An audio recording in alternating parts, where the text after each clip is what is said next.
Here we go. Welcome, everyone, to the Champions. Now, here's your host, former Dallas Cowboys great Preston Pearson, number 26, along with co-host Cowboys superfan Nathan Ross.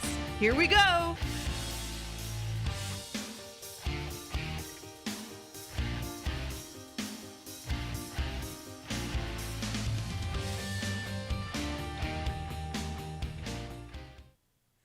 All right, we are back. Welcome, everybody, to episode 16. Wow.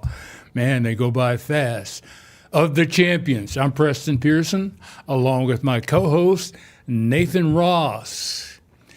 You know, sometimes Dallas Cowboy fans, people around the world, refer to our guest as Mr. Comeback, Captain Comeback, Roger the Dodger, or sometimes Captain America. Before we introduce our special guest, let me introduce my co-host, Nathan Ross, who has a special dedication to our special guest. Look at him right there, folks. What is he wearing? That jersey is a Dallas Cowboy replica of number 12, and it's a jersey from, 1971? Correct. It's that 71 throwback. Absolutely. Our first Super Bowl winning year, Preston. And you are wearing that jersey because? Well, Preston, today is like a dream come true. I'm going to say it. You know, we've had so many amazing guests, though.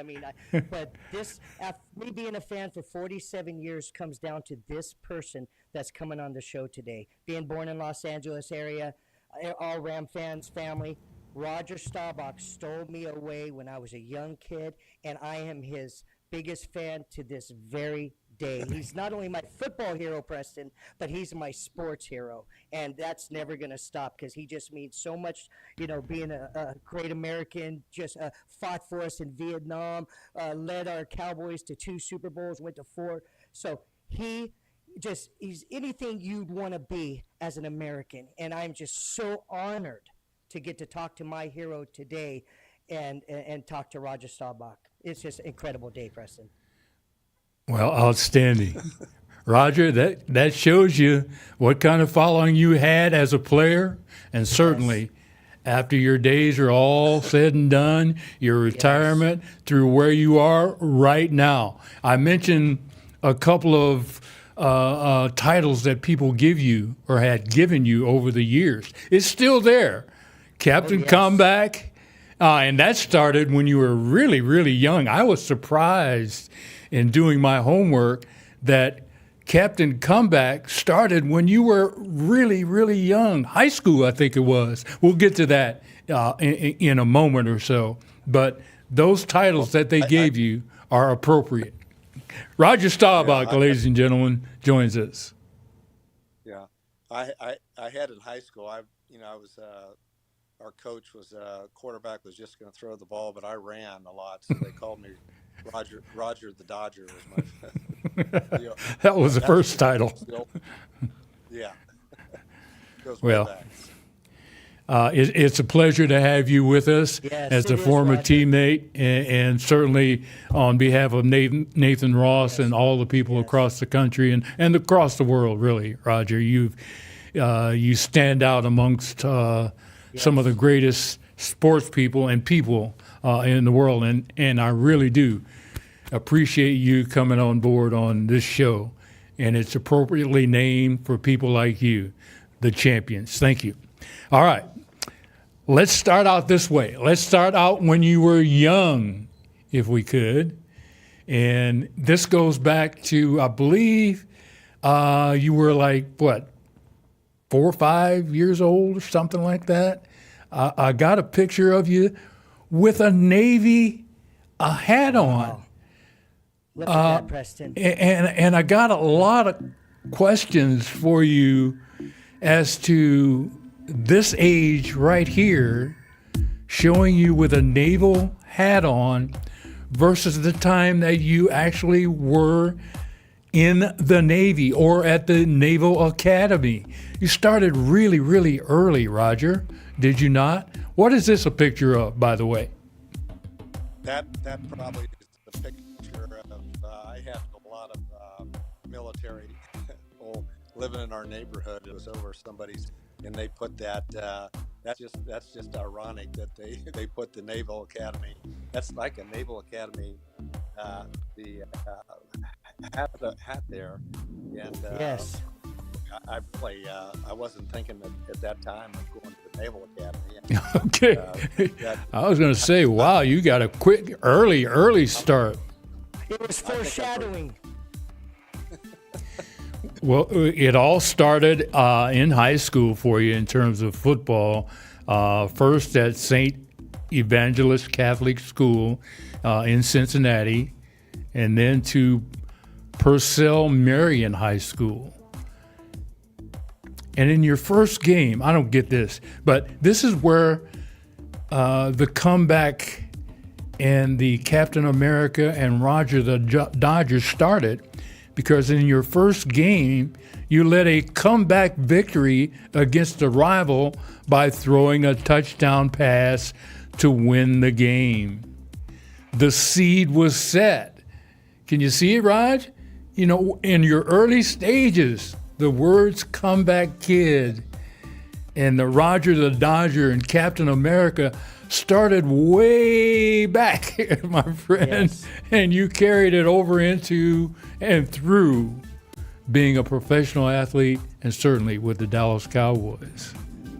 And Preston, one of his, I heard from his wife or another person listening to a show that his biggest touchdown was in his 8th grade year when he ran a touchdown kick back, and his wife now was a cheerleader on the sideline. And I heard Roger, my hero, say that that was the most important touchdown of his life was in his, I believe, 8th grade years, even before going to high school.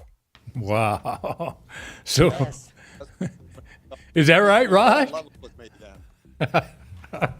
Yes. Yeah, well, in his 8th grade year. Running back, and I went to high school, and I was my first year I played. I was a receiver, and then played all defense my sophomore year, and they switched me to quarterback. And the reason me to quarterback is I played baseball, and I had a real good arm. In baseball, I played center field, and that's when our coach said, "Hey, put you in quarterback." And my life really changed, and we wouldn't be here right now if he hadn't switched me to quarterback. But he just said, "You got really good arm. We want you to be." I said, "Coach, I don't want to be a quarterback. I'm a receiver." And but my life, I said, I started out changing over to quarterback, and I played my senior year in high school. I played quarterback at the beginning of my quarterback career, and it worked out. I mean, it was, Yeah, it did. Sure did, Roger. I like quarterback. So it worked out very, very well. Now, were you on any of the Ohio all-state football teams, or who else recruited you? Ohio State, Cincinnati, any of the border states like Michigan? Any of those guys recruit you? I did. I went to Michigan. I was also Ohio State at that time. They recruited me, and it was serious recruiting. They really wanted me to. He said serious. It was back. It was it was a running game. That Ohio State was. Yeah. They ran. They maybe threw the ball 5 or 6 times. Woody Hayes, yeah, exactly. So then I was recruited at Purdue, and Purdue, when I went there, they threw the ball a lot more. So I signed a letter of intent. The Big Ten at that time was. I mean, I was. So I signed a letter of intent that if that I would go to Purdue as far as the Big Ten school, and then all of a sudden the Naval Academy talked to me, and they said they wanted me to go out to junior college one more year to get another year of court. And I thought that and I went up to the Naval Academy. I really liked it, and so they took care of me. I went out to the New Mexico Military Institute, and I played another year at quarterback. And I had, I don't want to say about myself, but I had a real good year out there. And Well, who else in your family were the influencers to get you to look at the military? I mean, going from high school, there's not a lot of military recruiting going on in high schools. There is today, but back then there wasn't a whole lot of it. Were there people in your family heritage or your byline that influenced you to even think about the military and going to school out to New Mexico Military Institute? Well, it really wasn't any, my parents, we were influenced by some graduates of the Naval Academy, and also West Point. West Point was great. I visited West Point, and I visited the Naval Academy, and I really I really liked the Naval Academy, and I had a chance to go to some other schools, but they also had me go spend one more year in junior college, and that's really helped me a lot because I played quarterback in one more year. So by the time I got to the Naval Academy, I was a pretty decent quarterback, and doubt. I mean, I look back, and the Naval Academy was fantastic. It was a great part of my life. I spent 4 years in the service before I joined the Dallas Cowboys, and I'm very grateful that I had the chance to go to the Naval Academy. And Preston, real quick, when he was in high school, there was a center, and the Navy came to look at him at center. And when they saw the pictures and video of Roger, they asked him they took him out of class, and they went and they talked to him. And I believe it was Rick Prozano, I believe is the name. And I guess he promised him a good time at Navy and a warship and a battleship that Roger said that he never got that battleship, though. But they did promise him one.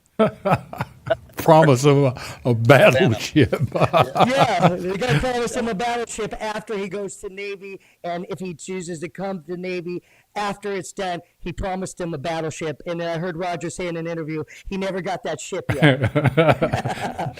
Multi-talented athlete. Rick Frazano was the coach that was, he just saw me in high school. He was the one who recruited me, and he stayed after me, and he took me, he had me go to the academy, and he was a coach there at the Naval Academy. He was a defensive coach, and he said, well, I know you're going to play quarterback, but if something goes wrong there, you can always play defense. I bet you could. Yeah, I mean, well, Rick Frazano was responsible for me to have the opportunity to go to academy. Yeah. I keep losing you. I lost Nathan there a little bit. Nathan, can you hear us okay? I can. Yes, Okay. In high school, I just want to point this out too. A lot of the Roger Dodger stuff and all the athleticism you saw on the football field. This was a multi-talented athlete growing up, especially in high school. He played basketball, baseball, and football. In basketball, he averaged 12.4 points, pulled down 119 rebounds in one season. No, that's impressive. No, I like that's that. impressive. That's hustle. That's working hard on the boards. In baseball, center fielder, he mentioned that, hit 324 as a batter. And in football, the football team went 9-11. He set a school record in a season with 1,294 yards. Talking high school now. Preston, wow, this guy. Impressive this stuff legend. Right there. It All right. sure is. After high school, 1 year of JUCO. That's the New Mexico military. That was really a junior college, right? And you got to junior college, exactly. Right. You got 1 year there. You lit them up there, right? So I had a really great year down there, and they, we had a really good football team. I think we were 9-1. That was my first really big year throwing the football because our coach Shaw was a former NFL player, and we threw the ball a lot. This is the picture what we're looking at right now is you at Navy under head coach Wayne Harden, right? And look at the hat, folks, and think about the Cowboys. That is true. I mean, that is a coincidence. Look at the hat. Yes, and think about the Cowboys and Tom Landry. What a coincidence. Wow. Well, Roger, was there similarities between him and Tom in any way? Yes, there really was. I mean, that Coach Harden was really he was a heck of a coach on both offense and defense, and so was Coach Landry. Mm-hmm. Yes, Coach spent a lot of time in defense, and then he would, when the offense went out the field, he directed the offense, and Harden spent a lot of time with me on offense and helped me develop it. Quarterback, and they really were similar in a lot of different ways. Mm-hmm. Thank you for sharing. Well, Coach Harden unfortunately passed away in 2017. Sorry to hear that. I guess it was a heart attack at 91. So had a good life, long life anyway, Sure. and a definite influence on Roger. And when Roger comes to Dallas, he meets a guy that has the same kind of hat on. I mean, how life is going in a certain direction for this man from the get-go, from a young age all the way up so far to the pro level, or at least to the college level. So intermittently in the college level, you had something that interrupted your ability to go from college into the pros. And, of course, that was the military. Right. You had to enlist in the Army. Thank you for your service, too, Roger. Amen. Amen. Yes.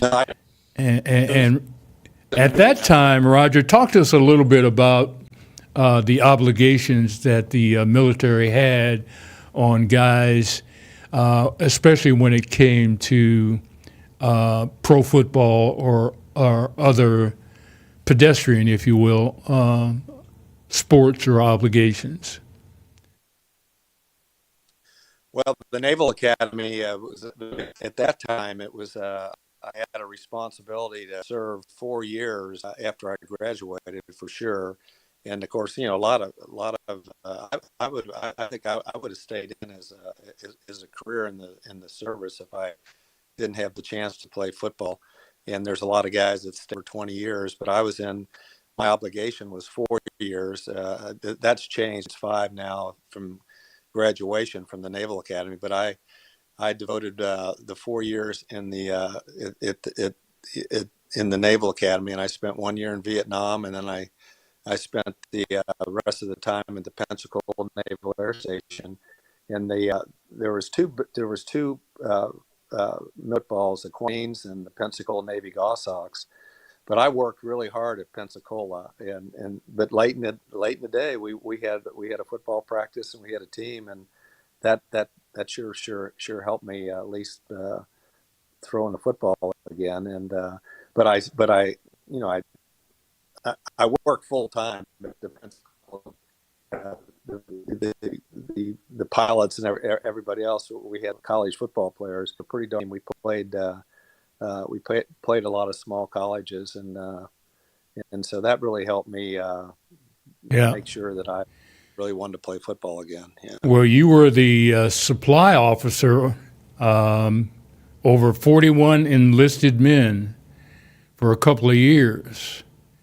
And that shows you, that photo shows you talking with some of the locals as well as some of the guys and people that you were over at that point in time.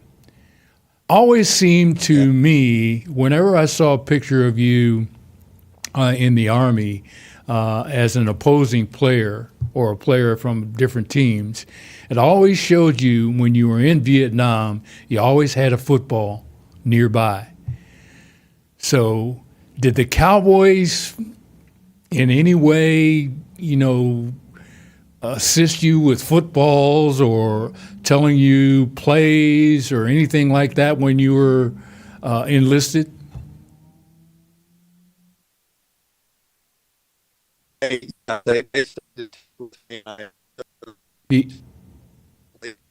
Are we having some difficulties getting through to Roger? Yeah, he's breaking up a little bit. Gil Brandt, I heard, Preston, would send him footballs. Yeah. And Gil he had to send so many footballs. One time he asked Roger, why am I sending so many footballs?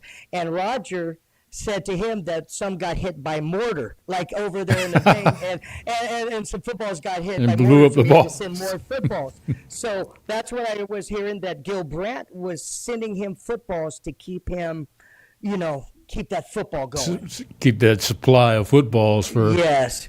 throw things around. I sure, Yes. If we can get him back here, I'd sure love to hear his answer to that as to what he was doing during that time period. Because, in any sport, when you're off for a while, it takes more time than you think to get back into the groove. So, Gil Brandt and the Cowboys, as they were known, were thinking ahead and supplying Roger with footballs and other information that he might need once he got back to town. They probably knew that Roger at some point in time was going to come back and at least compete, and he did. And he went over there 2 weeks at a time when he took a leave. And I bet you, being in the military, in those barracks and things of that nature, it made going to camp a little probably easier for him than it would be for some that weren't in camp and have never experienced camp. So taking those 2 weeks, going from Vietnam right over to Thousand Oaks, I bet you that wasn't much for him to have to do. Thousand Oaks, that's where the Cowboys used to have their training camps out there. Correct. I remember that well myself. Okay, so after Vietnam, he gets a chance to get back to Dallas. Oh, before all of that, he got married. He got married to the young lady that you were talking about earlier, to his high school sweetheart, Mary Ann. Look at that, folks. Young people getting married. I'm not sure exactly what age he was. I think he was about, 26, 27? And what a send-off when you're dressed like that for the military, that type of wedding. What a special, and Preston, what an amazing picture that is right there. Yes, sir. That's the military, that's the Army, and that was special for Roger Staubach, man. And what an amazing husband who loves his family and wife. And that's why I've looked up to him in so many ways, Preston. It's not just football. He loved the Lord. He was a great husband, great dad, just. Still is. And he attacked his after what he does as intensely, his work after, as he did when he was on the football field, and became the most, the greatest in real estate of anybody. We want to talk to him a little bit about that too, if we get a chance to get there. We're working our way into that when we haven't gotten to his football days with the Cowboys, and certainly with Landry. I'd like to find out from Roger what his relationship. Okay, hopefully we got him back here. We missed you. We were talking about you getting married, Roger. You're back. What a great picture too. Yes. I don't know. Did you see the picture, Roger? We still don't have him back yet. Okay. Press, you said a couple times Army. I was in the Navy. Did I say Army? The Navy is great.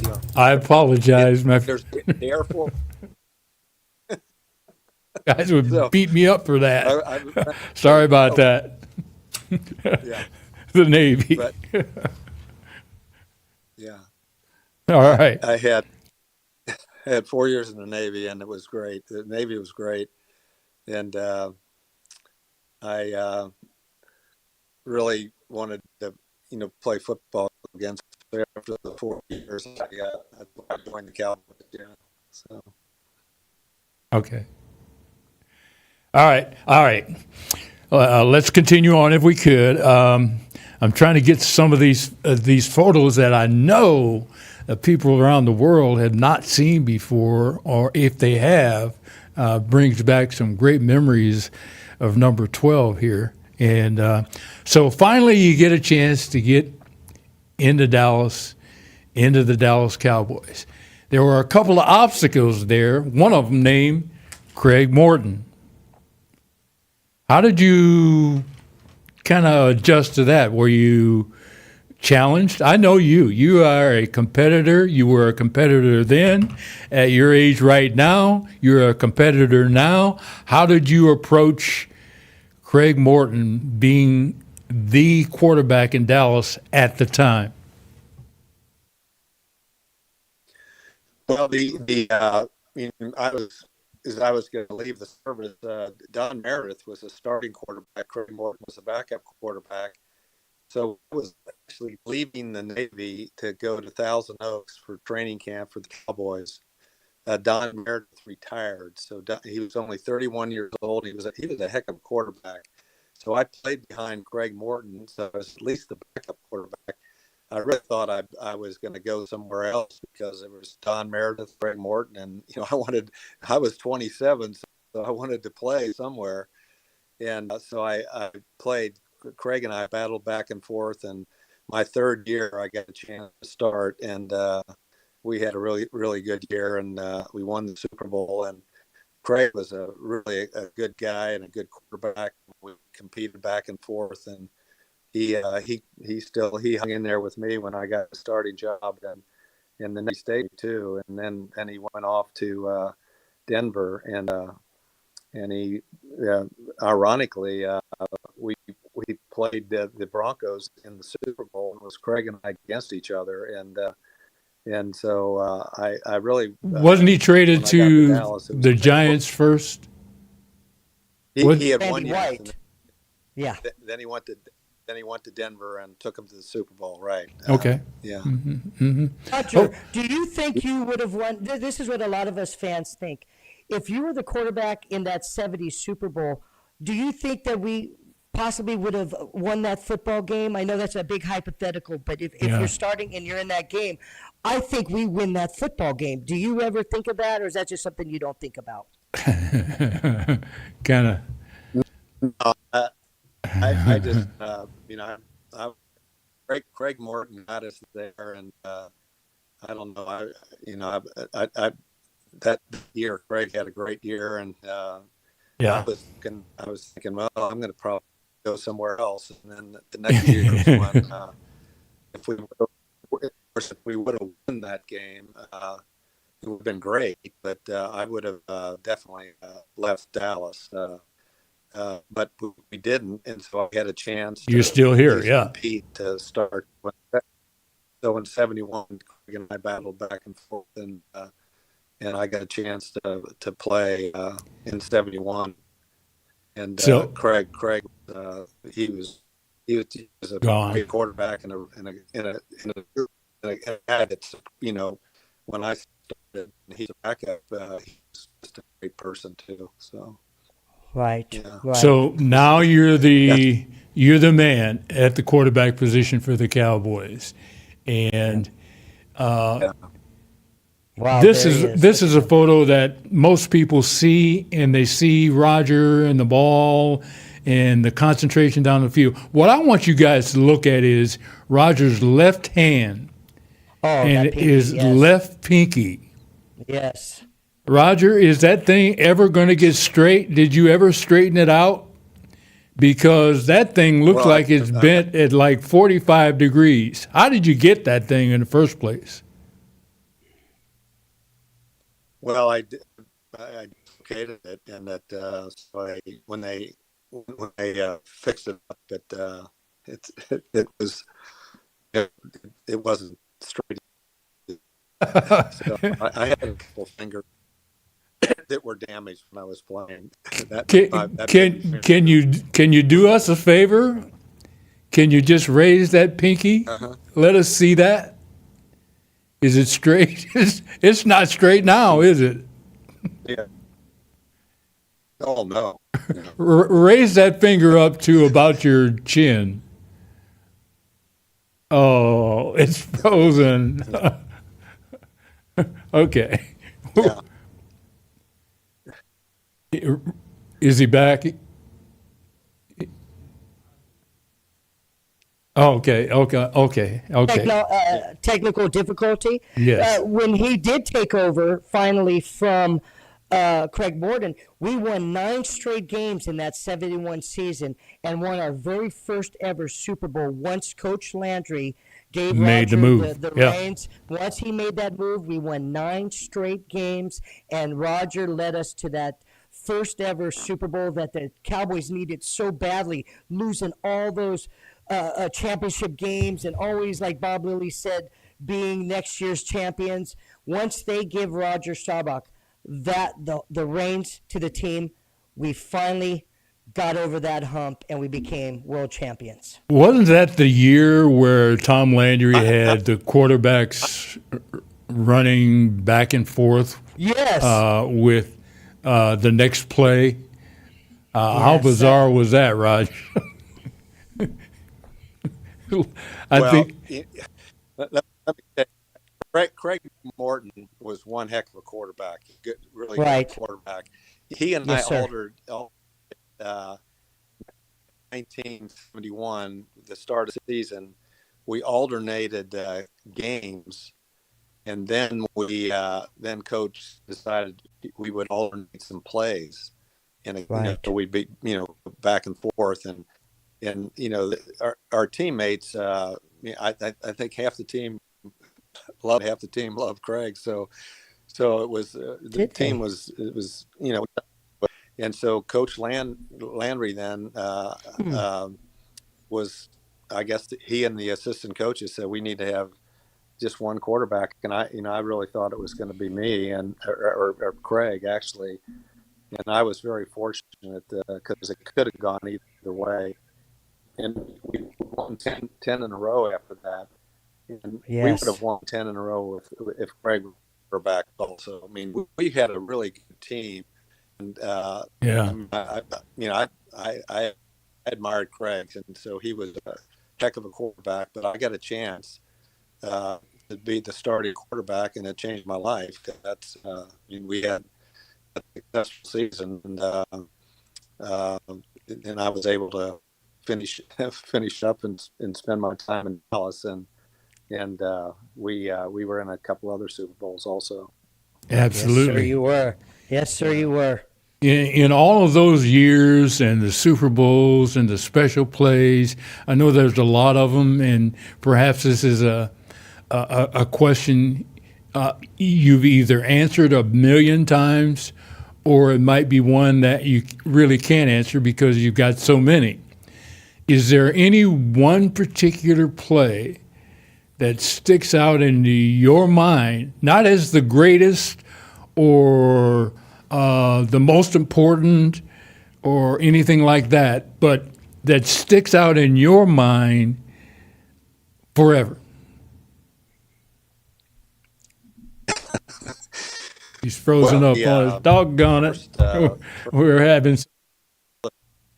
Yeah, the first Super Bowl, I was kind of a nervous wreck, and but I threw a touchdown. We threw a touchdown pass, and early in the game, and that really set me off. I mean, that was one of the thrills I had in that game. I threw a couple touchdown passes, and before the game, I was nervous as can be, and if again we won that Super Bowl, and I was able to really finish my life in Dallas. Yes. we, Yes. And So I remember that particular game we played. It was Miami, and we Preston. Hey, Preston, he is the first being the Super Bowl MVP. That he was the first quarterback in history to win a Heisman Trophy and to also win a Super Bowl MVP. That came from a JUCO, yeah. And from just another one of his many accolades. He won that Heisman, won the Super Bowl MVP, took us to a Super Bowl, the first one the Cowboys ever had. Yeah. I mean, Roger Staubach, the legend, just started there, and it just kept on growing. It started when he was very, very young. Oh, it sure did. Captain Comeback. Remember now, it didn't start in the pros nor in college. Yes, sir. It started in high school. Okay. Yes, sir. So now you got all of those accolades going on, right? You got the Super Bowls and the playoffs and the All Pros, and you get to that point to where injuries. Everybody has them in pro football, right? Yes, sir. But Roger Staubach, being the scrambler, being the guy that teams hunt, had some injuries that made him retire. I heard and read, Roger, where you had at least 20 concussions. 20 concussions? If they're listing 20, how do they know, number one? And number two, if you had 20 that they know about, you probably had a few more that they don't know about, right? Hey, listen, I had at least 3 that I know about. I couldn't remember a whole lot about them. So how could they? Anyway, they're listing you, Roger Staubach, as having at least 20 concussions. Wow. My goodness! Wow. I didn't have 20. And there's no way I had. I mean, I had probably concussions where I was really, maybe counting little dingers if you count those. But the bell ring. Yeah. But the real concussions where you were confused and you at least stay out for a number of plays, and then they really found out on concussions.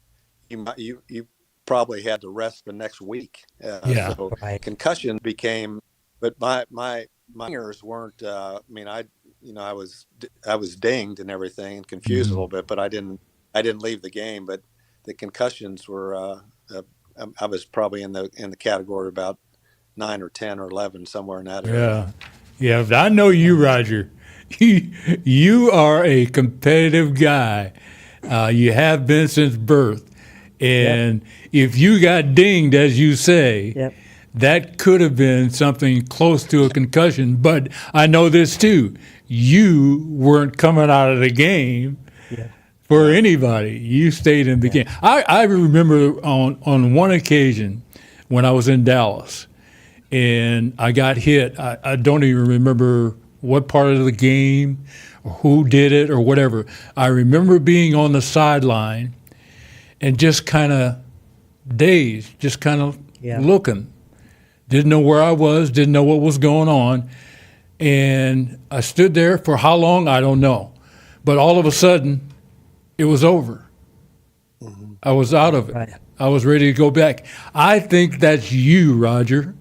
I think you may have gotten, as you put it, dinged, did whatever you did for a couple of seconds, and went right back into the game after it was, quickly over with. I mean, I think many players, I won't say all players get hurt, I'll say that, but to get concussions or dinged, that's the word we like to use, you get dinged.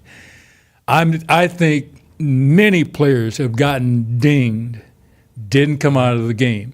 They're trying to protect players from that nowadays because that ding can go into the next week. That's why they keep them out for a week. Would you agree with that, Raj?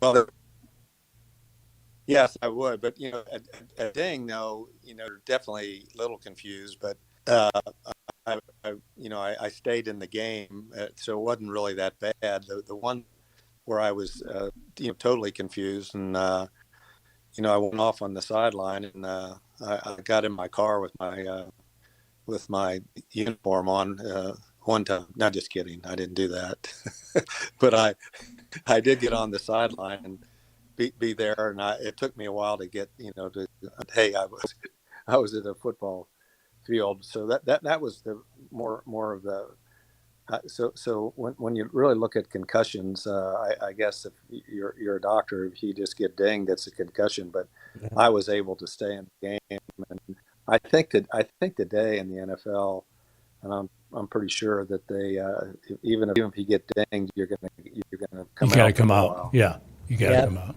Yeah, You're not gonna back in the game.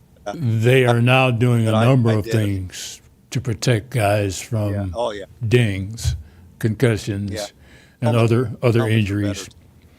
Okay, I got to ask you this.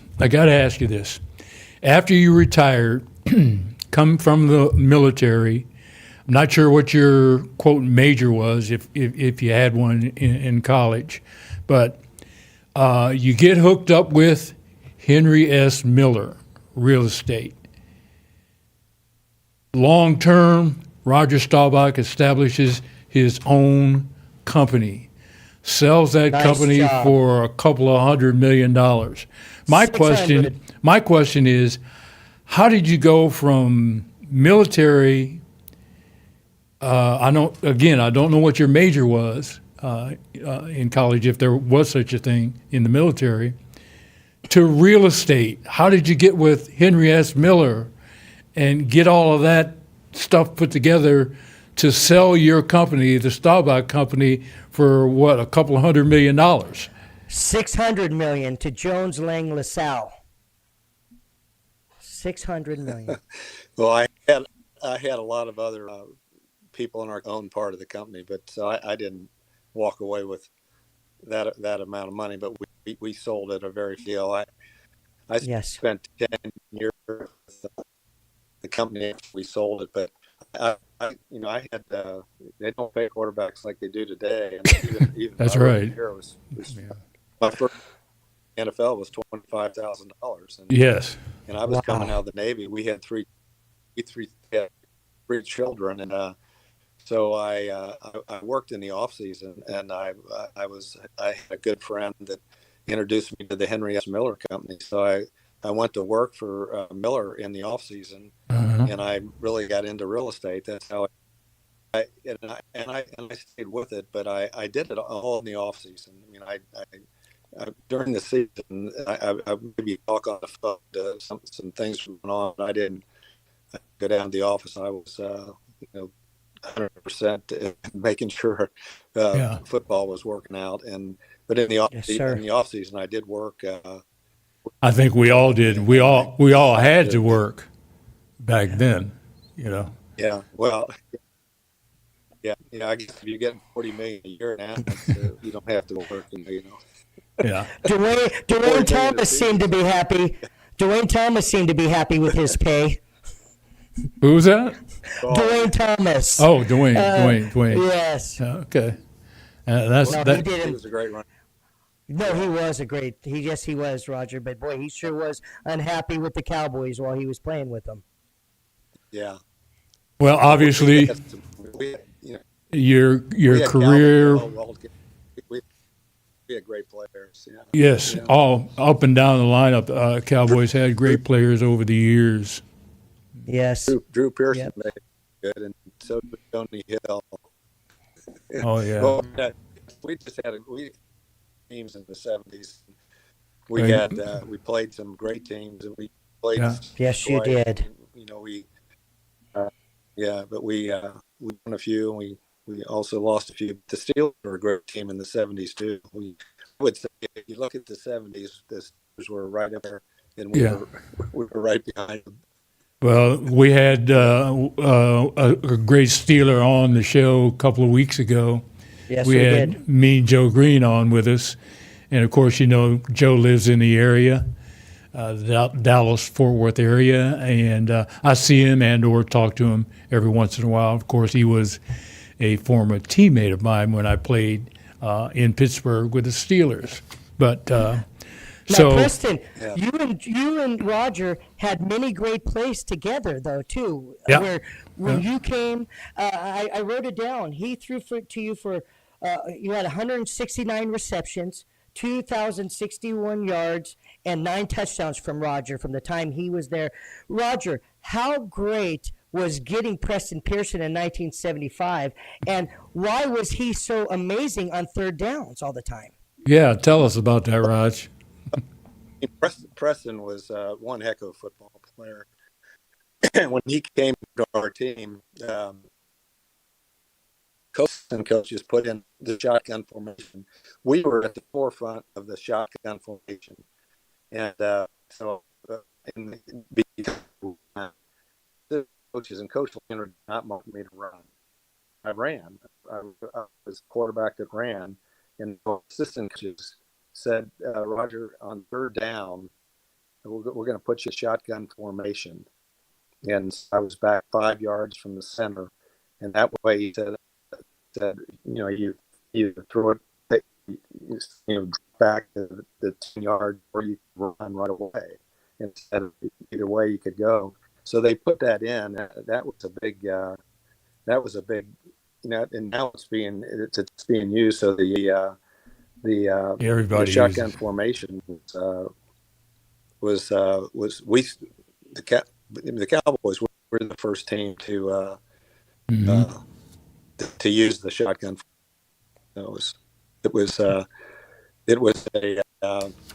a good, you from it or I could run, but I don't want to talk about myself, but I ran quite a bit back in those early days, and in quarter day, run. I mean, the quarterback can run, and in today's quarterbacks, there's a lot of them that do run. Yes. And you want to slide though.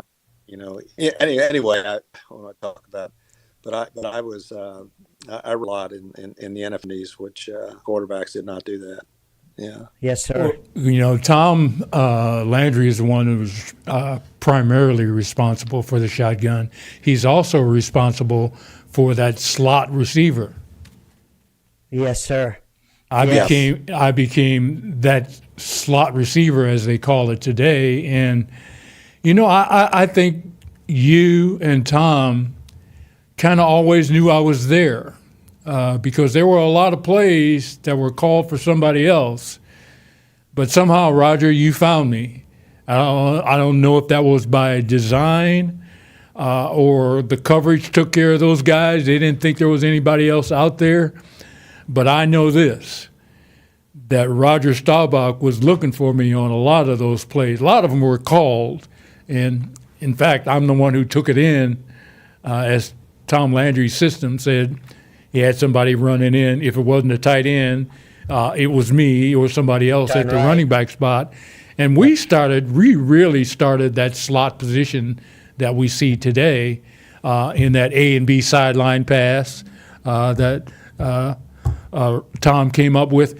And Roger, do you remember this play? We were out in L.A. I believe it was the playoff game in '75, where Tom brought you and I together, and Tom said, well, they're doing this or doing that. Preston, can you just go fake outside and come back inside over the middle? Because they are vacating everything in the middle to go to the outside.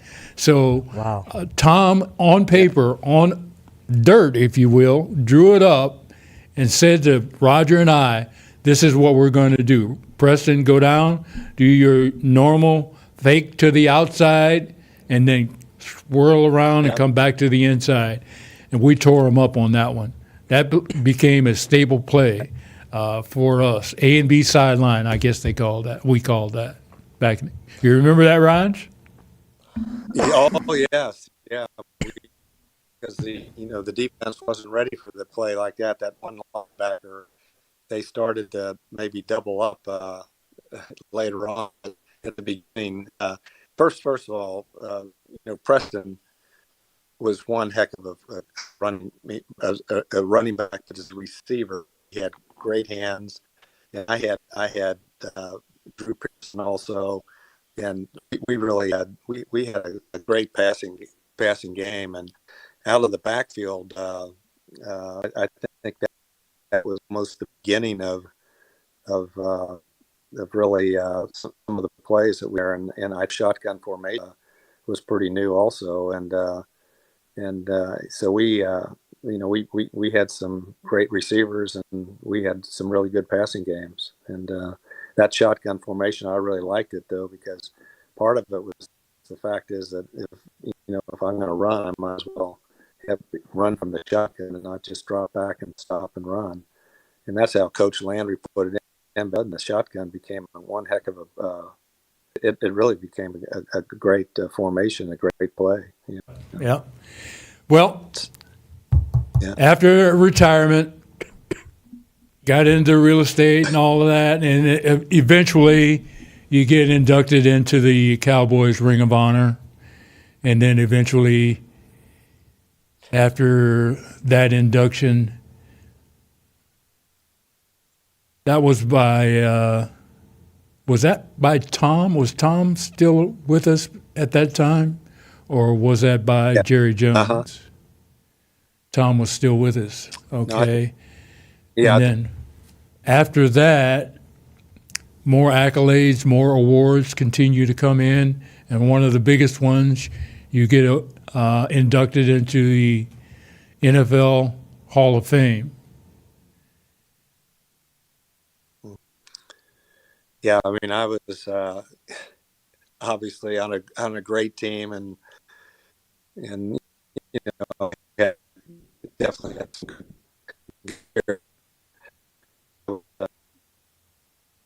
good coach, and the Hall of Fame was really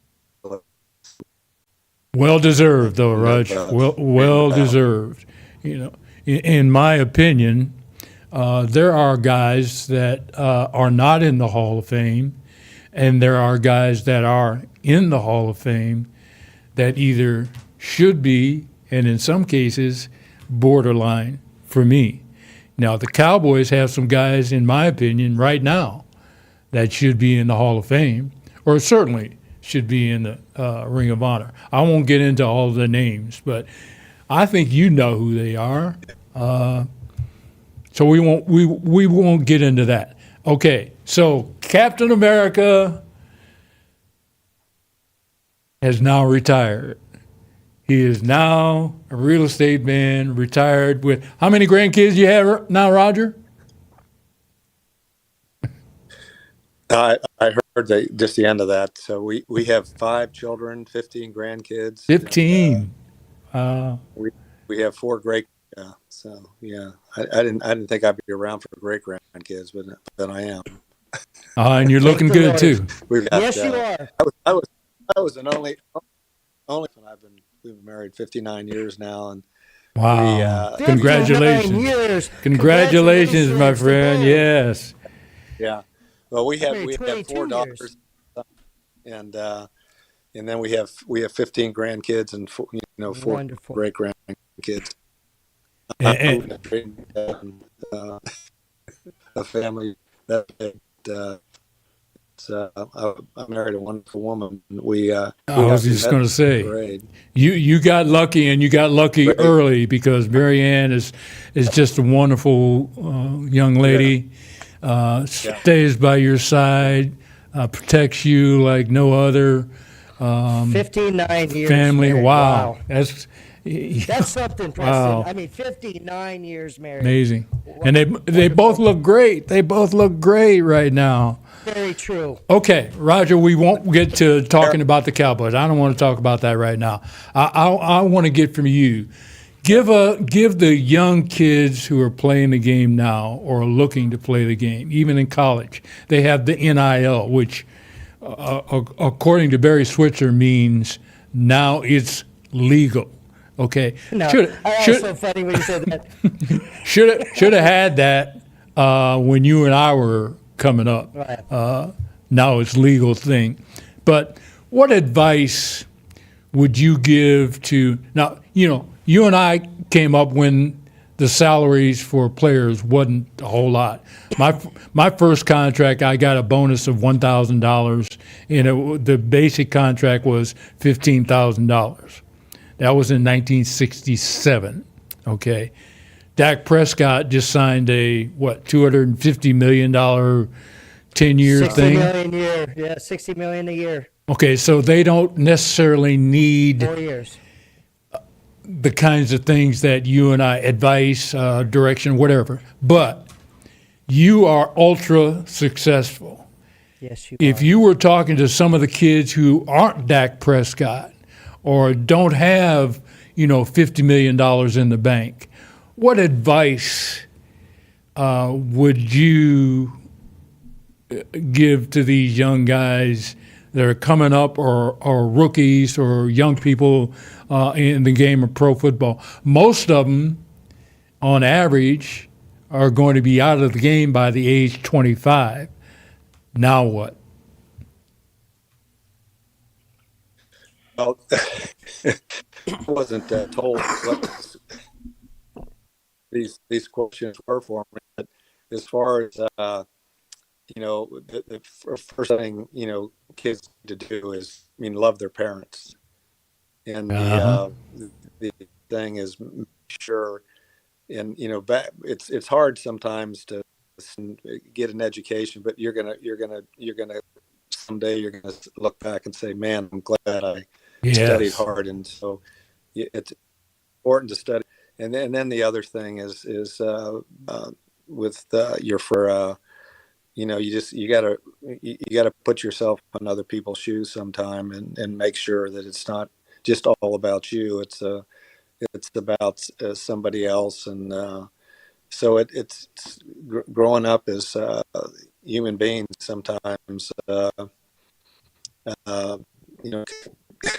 they get off track. But when you start young, and I hear you. Sage advice right there.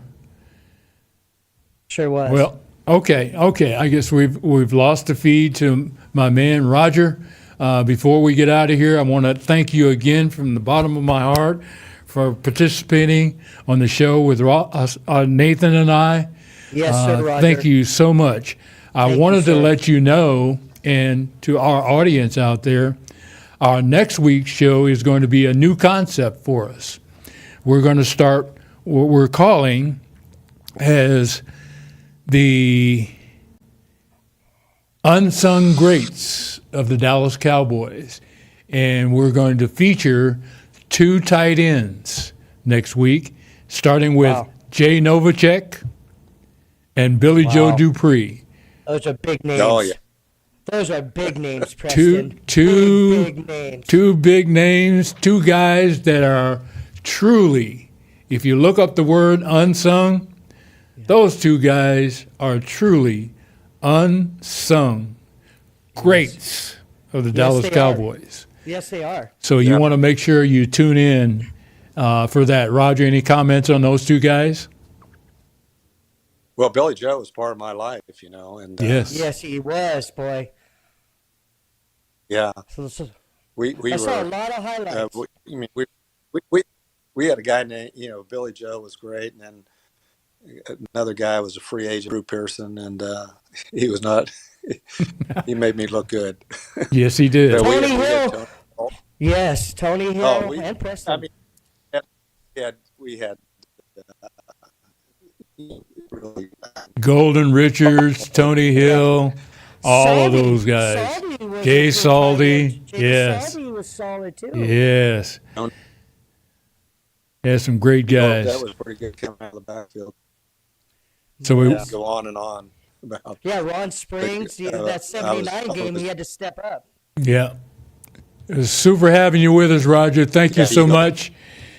I told you that we would not take up too much of your time this afternoon. We're just so grateful to you. Dream come true for giving me, us that Roger. No, I'm serious. Dream come true for me, Roger. Yep. I believe it. You are a true fan there, my friend, so don't be afraid. Preston. Don't be ashamed of showing it and saying it. So, all right, so That is episode 16, folks. We're so happy to be able to say that. Already? Already. I mean, that's nuts. 16 episodes. That's a lot, Preston. And looking for number 17 coming up, and hopefully many more to come. So make sure you put it on your calendar. Come join us.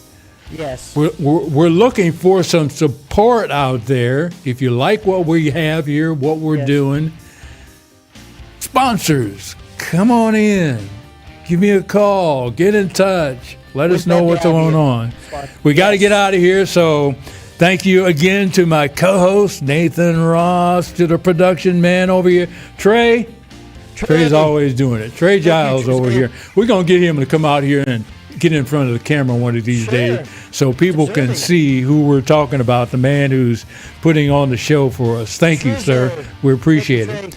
Make sure you follow the Champions on social media platforms, Facebook, Instagram, LinkedIn, YouTube, X, Twitter, if you will. Audio-wise, TikTok, Amazon, Spotify, Google, and Apple Podcasts. And for Nathan Ross, I am here to say, here we go.